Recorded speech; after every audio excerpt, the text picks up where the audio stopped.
tatlım. Aku. Aku anneciğim.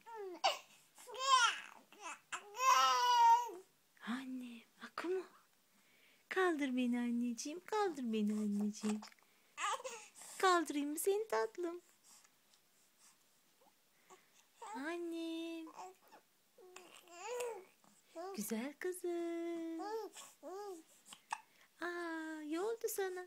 Kalkmak mı istiyorsun? Hadi beni kaldır, hadi beni kaldır diyorsun, öyle mi anneciğim? Ha, bir tane, bir tane. Kalkalım mı?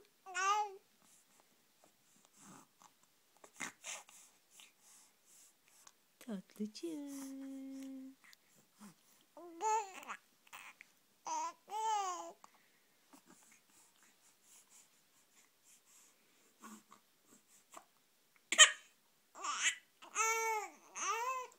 Kızdın.